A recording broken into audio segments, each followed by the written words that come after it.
Boa noite, irmãos. Novamente estamos reunidos em pensamento para mais um Evangelho no Lar, um momento tão importante de estudos, de reflexão.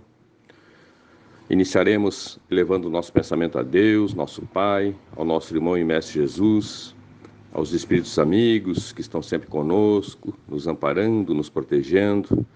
Pedimos então que nesse momento da leitura do Evangelho estejamos protegidos pelo mundo espiritual.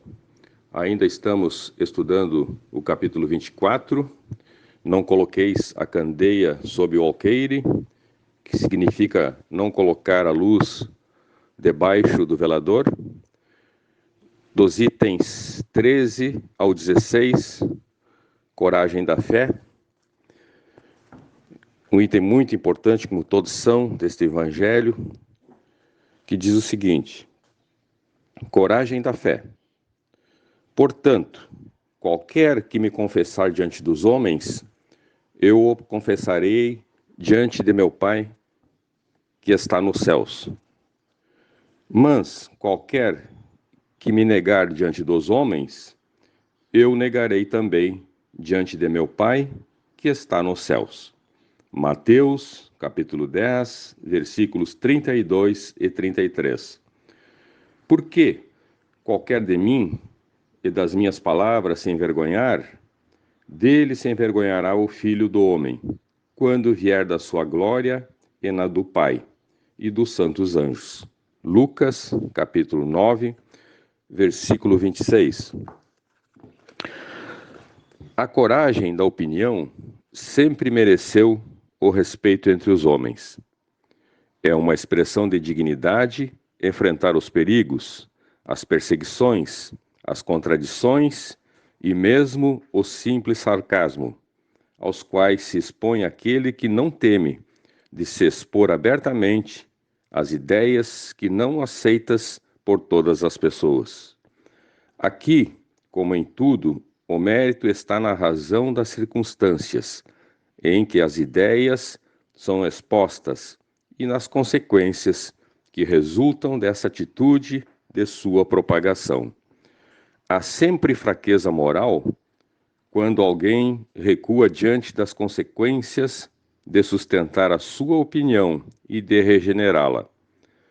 Há casos em que essas omissões ou recuo equivalem a uma covardia tão grande quanto de fugir do momento dos desafios da vida. Jesus censura essa covardia, no que se refere especialmente à sua doutrina, ao dizer que se alguém se envergonhar de suas palavras, ele se envergonhará também dessa pessoa, que regenerará aquele que o houver negado, e que aquele que o confessar diante dos homens, ele o reconhecerá diante de seu Pai, que estás nos céus. Em outros termos, Jesus disse: aqueles que tiverem receio de se confessarem discípulos da verdade, não são dignos de serem admitidos no mundo da verdade. Eles perderão o benefício de sua fé, porque esta é uma fé egoísta, que eles guardam para si próprios, ocultando-a, com medo do que possa prejudicá-los em seus interesses pessoais neste mundo. Ganharão os benefícios de sua fé todos aqueles que colocam a verdade acima de seus interesses materiais e proclamam abertamente, trabalhando ao mesmo tempo para o seu futuro espiritual e pelo futuro espiritual dos outros. Assim será também com os adeptos do Espiritismo. É que a doutrina espírita não é nenhuma doutrina nova, mas é tão somente o desenvolvimento e aplicação da doutrina Evangelho. E por isso, aos espíritas também se dirigem as palavras do Cristo. Eles semeiam sobre a terra o que recolherão na vida espiritual. Lá, na vida espiritual, os espíritas colherão os frutos da sua coragem ou da sua fraqueza moral. Bem, irmãos, a leitura do Evangelho de hoje apesar de ser um trecho não muito longo, mas nos deixa como ensinamento a importância da fé, da coragem da fé. Como falamos sempre, a fé é considerada o alimento da nossa alma, e é através da fé que nos impulsionamos, nos enchemos de esperança para enfrentarmos as nossas adversidades, aqui enquanto encarnados.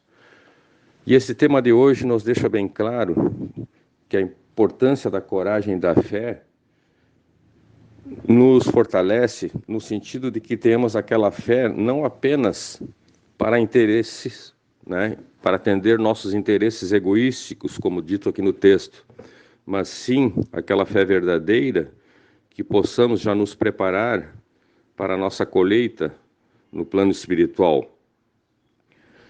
E esse trecho aqui do Evangelho, onde diz: ganharão os benefícios de sua fé todos aqueles que colocam a verdade acima de seus interesses materiais e a proclamam abertamente, trabalhando ao mesmo tempo para o seu futuro espiritual e pelo futuro espiritual dos outros. Essa partezinha aqui nos fortalece também e nos chama a atenção em relação às verdades, porque é dentro da verdade é que nós realmente estaremos evoluindo moralmente e espiritualmente aqui enquanto encarnados. Outro ponto também importante, que destaca aqui no texto, que aqueles que tiverem receio de se confessarem discípulos da verdade não são dignos de serem admitidos no mundo da verdade. Irmãos, com essas poucas palavras, está realizado o comentário desse trecho do Evangelho, um trecho tão importante quanto os outros, que nos faz refletir sobre as nossas ações, como estamos nos conduzindo aqui nesse plano, nessa oportunidade divina que foi nos concedida, e para balizar a nossa caminhada nesta jornada. Agora, já nos encaminhando para o final do Evangelho desta noite, vamos elevar novamente o nosso pensamento a Deus, nosso Pai, ao nosso irmão e Mestre Jesus, aos espíritos amigos. Vamos dividir um pouco dessa luz com os nossos irmãos, os irmãos encarnados e desencarnados, que constam nos nossos livros, lá da nossa Casa Espírita Eulália Nogueira, que todos eles possam receber um pouquinho dessa luz que estamos recebendo nesse momento.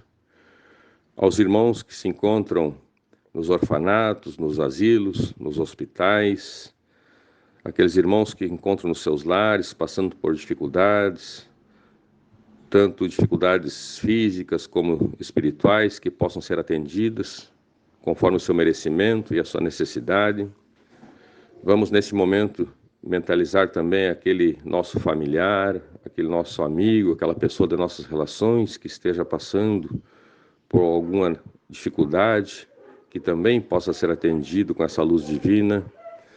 Vamos pedir, irmãos, pelas águas, em especial a que temos nos nossos lares, sobre as mesas, sobre as prateleiras, que seja colocado nela, através da magnetização, o remédio necessário para atender às nossas necessidades físicas e às nossas necessidades espirituais.